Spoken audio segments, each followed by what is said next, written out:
You are absolutely exhausted.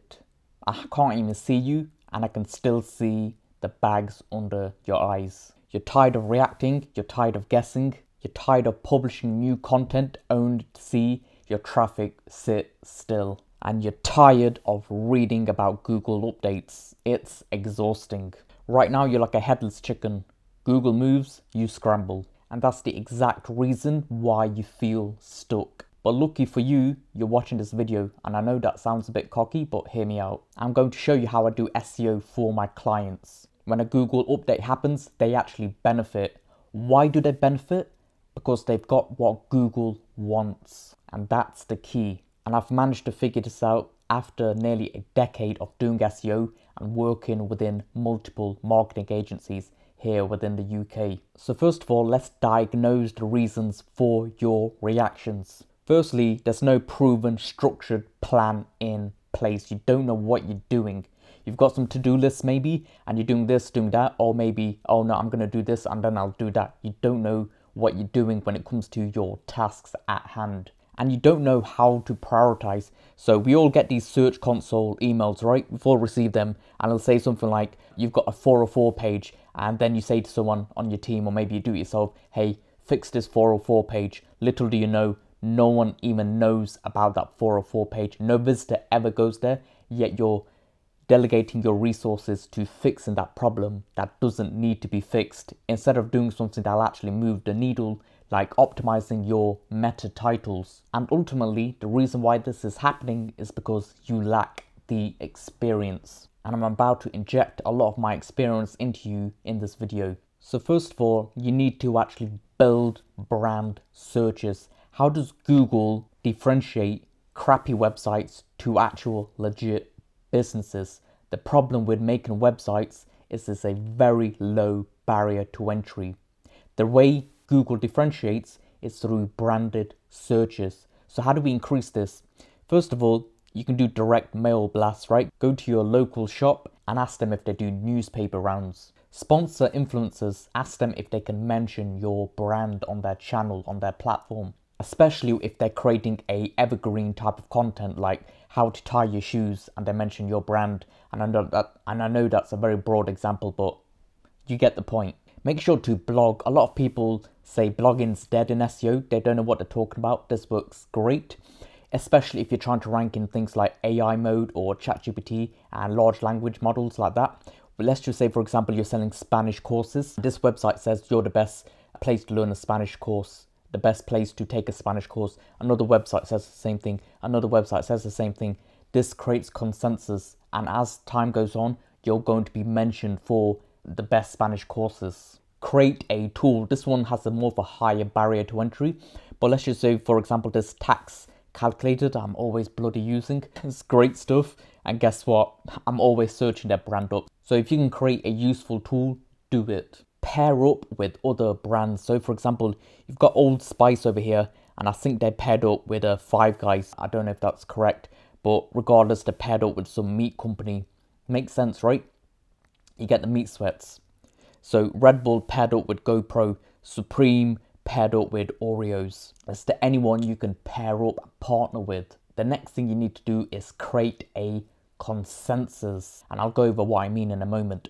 Firstly, you need to make sure you've got a genuinely good product or service. That's the first thing. If you haven't got that right, forget about the other things. So let's just take for the Sun, for example. They're a big newspaper organization here in the UK. I personally don't like them, but if I was mentioned on them, that would be great for good reasons, of course.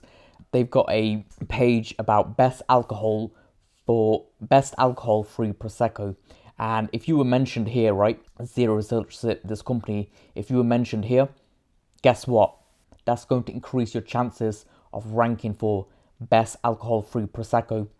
And not only your brand name, but your other individual products will have a higher chance of showing in the search engines, in the ChatGPT AI modes. Next up, get mentioned in Reddit. You've probably noticed over the past year, Reddit is constantly showing up in the search results.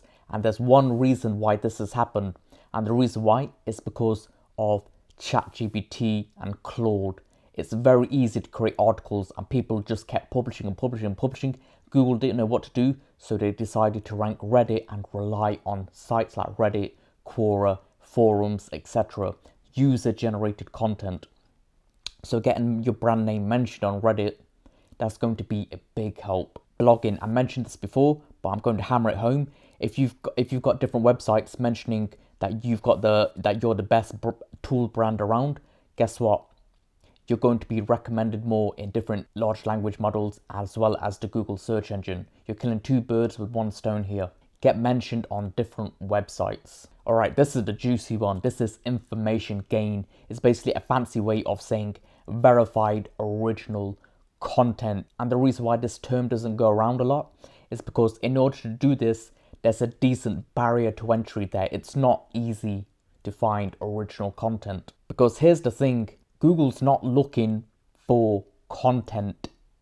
It's looking for insights, not new content, new insights. And in fact, information gain is so important, Google's got its own patent on it. So this is something you need to get on top of ASAP. So how do you gather new insights? Well, you can go out there and poll people. And you may not want to do that, that's fine. We can go on other methods. So you can use platforms where your ideal customers hang out. So Reddit, Facebook groups, look at YouTube comments, Quora School, niche forums, look at reviews. And basically you're going to take a look at what people are saying, gather new insights and put that into your content. And notice here, this isn't something that's going to be done quickly. And that's good for you because there's a higher barrier to entry there. And if this sounds a bit overwhelming, because there are a lot of moving parts in SEO, you can book a one-on-one consultation with me where I'll basically demystify SEO for you. I'll tell you what you should be doing and what you should not be doing, because this is quite broad, but in our consultation, I'll be a lot more specific to your business and to your needs. And the thing is, you can keep on watching these videos, reading different blog posts, or you can just spend an hour with me and you'll know exactly what to do next. I'll leave a link in the description below. And what you need to keep in mind when it comes to information gain is if Google can compress your page into a simple summary, you have not done enough. So you need to ask yourself, is my page difficult to compress without losing value? Because if Google can easily compress everything you're saying into a tiny little summary, you probably don't have enough new insights in there. Next up, you need to destroy the SEO vampires by focusing on the right SEO tasks. And this can just be the basic tasks. So for example, a really important one, I mentioned this in the start of the video, optimizing your meta titles. Another one is optimizing your H1 tags here. And if you don't know if you've got a H1 tag on a page, you can just use the Easy SEO extension here. Click on headings and click highlight subheadings. So the H1 here is everyone reacts to Google updates. So make sure to get that extension completely free. Next up, make sure you've got different subheadings and you've got text that covers the topic, and making sure you're covering new insights, not just adding in different keywords. Ensure your page loads within 3 seconds. If your page loads inside of 3 seconds, move on, you're good. And then you can do other things like making sure your URL structure is correct, making sure you've got HTTPS, make sure you've got the correct canonical URLs. Now there's only so much I can cover in one video, but if you want me to teach you what to do, and that consultation is going to help. I'll see you in the next video.